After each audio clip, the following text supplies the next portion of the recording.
All right, good morning and welcome to our channel today. I'm going to be discussing portability with you to help you better understand the process, how not to create a problem for yourself, and some preparation. Now, this video will also explain the core examples of all the processes from A to Z. And also, I'll include some information in the description as well as the comment section that will go over some of the services that my company offers to help with portability for those of you that are making more dramatic moves from one state to another, because there's always a potential through this process where it may actually fail, and nobody wants to, move across half the country and then, of course, be allowed for living in a hotel with all your stuff in storage. So let me go over some of the preliminary information for this. This will be the core elements for the program. First up, you need to have an active housing choice voucher.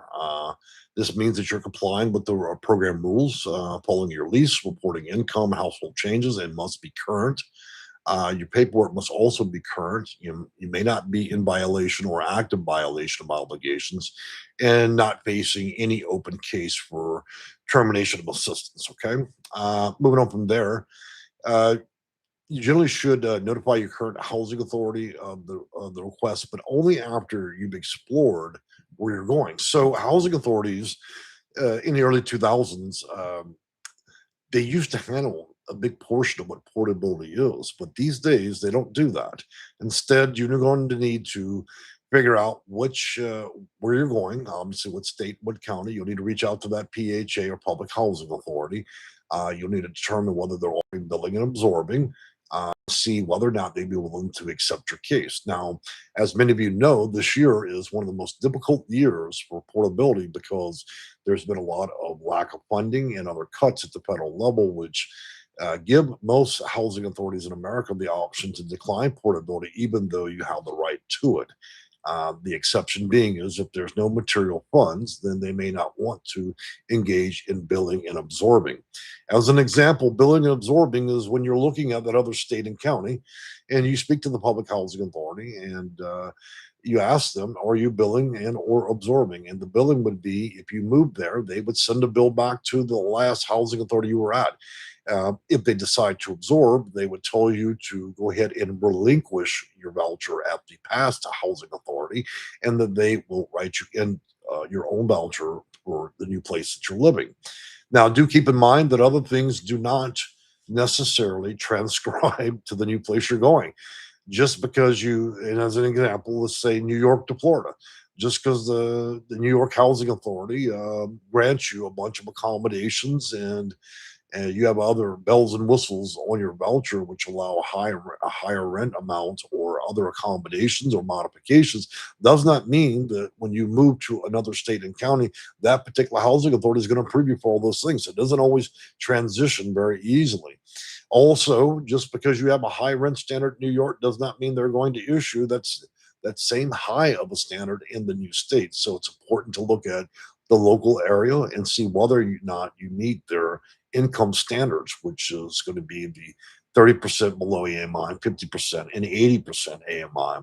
And so as you move to different areas, payment standards, which they may consider, may be higher or lower. So all this research needs to be done beforehand. If you already understand that you can qualify, you've run the idea by that PHA and feel that at that point you're okay, then you still want to make sure you're doing your own planning in your home, which means packing everything but what's required to live, your clothes and so on, and then making arrangements, of course, and having the financials in place to be able to make that transit across the nation because the federal government does not pick up moving bills. Okay.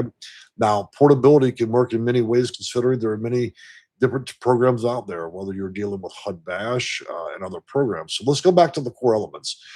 So, looking at this, you don't ever want to tell your landlord or your current PHA you're willing to do anything. Don't notify them about any of this until you're about 30 days out. So, a lot of thought and planning in this process is really required.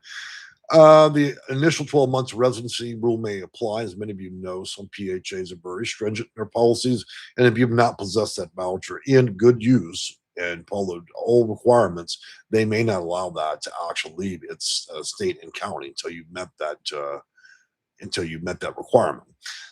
Must be able to, and let me also make clear that in some circumstances, public housing authorities may have jurisdictional control over multiple counties. So sometimes portability may not even be necessary, depending on whether or not what state you're in.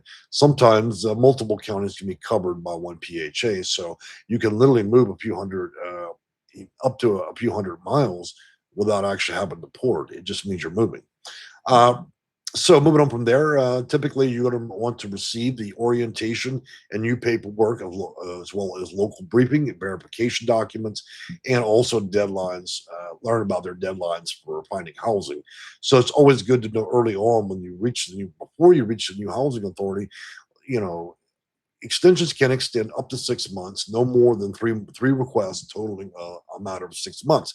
It does not mean that every housing authority is going to permit that. Some may only offer 30 days, others may offer 60 days with another 60-day extension. And so you'll find that each successive extension that you ask for is going to be harder to get.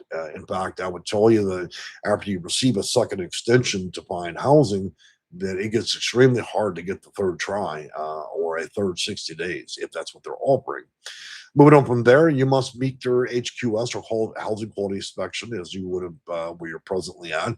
Yeah, have a you also need to meet your local payment standards and have a landlord willing to participate. Many of you guys need to spend the vast majority looking use of your time looking at the properties of where you're going and see whether or not that local market can support having you there with another voucher. A lot of communities already, where you may be willing to move, are already oversaturated. So you may not even if this whole process goes well, you may not even be able to find a property. So that becomes critical work for you way before you ever notify a landlord or PHA of your intent. So moving on from there, you still have to meet family obligation, reporting income changes, household changes, as well as your composition continues to change and different people that you have in a home. You're also going to have new lease requirements, obviously, and you have to be able to comply with all HUD's policies through its PHA. So you have some special circumstance that may affect your eligibility. So disability related reasonable accommodations, domestic violence under BAWA. HUD Bash has a little bit different game when it comes to portability. Foster Youth Independence or FYI, also EHVs, emergency housing voucher, project-based vouchers and mobility do work very differently. Self-sufficiency or FSS works differently, and other special purpose or special use vouchers. So you can see that the process of portability by itself is not that difficult. What becomes difficult is depending on the program, depending on where you're going to go, depending on the AMI for the area, depending on billing and absorbing. So there's all these different circumstances you have to look at and you've got to plan for before you even decide to put gas in the car and leave the state or leave the county. All right, moving on back. So I would tell you guys creating a comprehensive checklist for this would be the first steps before you ever consider really talking to a caseworker or trying to go through the process. If you have the extra funds, I would definitely work with a consultant. It doesn't need to be in my office, but it certainly makes it a lot easier when you have somebody to demonstrate a record to go through the process with a lot of ease versus the many cases I've had to pick up at our office where people have gone through the process and then ultimately ended up in hotels running out of money and then losing their property in storage. That's not the circumstance for all cases, but you need to be ever mindful of that. Just because you are granted billing and absorbing in another state or county doesn't necessarily mean the housing authority can't later deny that application before it goes through. And so you need to make sure that you've got all your I's dotted and all your T's crossed. Let me move into and by the way, I'm going to put up the orientation information in the comment section down there so you can review that yourself so you don't have to take notes from my fast speaking video. Okay. All right. So I'm going to say a few highs and hellos to you guys that have joined us today. And if you have questions about portability, I'll do my best to answer it, but do disclose which particular program you're under. Caroline Blankton, thanks you, Jay. Mindy Christie, hey, good morning. How are you? Somebody's got a YouTube name of 12356 and so forth. Is Section 8 open at Florida? Well, how would I know? I could check into that for you. Florida's a big state, and Florida has a lot of counties, and that means there are hundreds of housing authorities. My presumption is somewhere in the U.S. is open. Cherry Man, good morning. Good morning to you. Infinite Possibilities. Hello, Jay. Linda Strata, good morning, Jay and Kiki's. Thank you for the emojis. Dolphin, according to my property management, an elevator car in the building was destroyed by a vandal. The police told media that the vandal was about mad. Okay, was the vandal was mad about getting evicted. Okay, the residents are stuck outside in the heat wave last week, and the other elevator died. I don't deal with structural issues here, so we're dealing with housing, and this subject matter that you're bringing up isn't really related to federal housing, in my opinion. So I don't know really how to answer that. I'm not trying to be rude. I just elevators are not what I do here. You might want to go to an elevator channel. Hillbilly Hermit, information I've been wanting to hear. Thanks, brother. Well, you're most welcome. Cynthia Sedman, good morning. Good morning to you. Fabulous Florian, good morning. It's been a while since I've seen you in the channel. So, guys, we're going to move into a different version of green content, and that will be going forward. These will be shorter videos, around 8 to 12 minutes, and we're going to be talking about core topics to answer a lot of questions. I've got about 2,000 videos planned for this.